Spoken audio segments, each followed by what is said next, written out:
Preparing for interactive routing. Before starting to route, configure the interactive routing options in the PCB editor interactive routing page of the Preferences dialog. When preparing, open the PCB editor interactive routing page of the Preferences dialog. Set the routing conflict resolution current mode to walk around obstacles. As you are routing, you can cycle through the enabled modes by pressing Shift+R. In the interactive routing options section of the page, confirm that the automatically terminating routing and the automatically remove loops are options enabled. The first option releases the cursor from the current route when you click on the destination pad to finish that route. The second option allows you to change existing routing by routing an alternate path.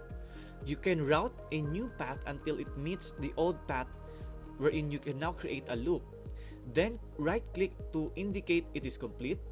The software then automatically removes the old redundant part of the routing. This feature will be explored later in this tutorial.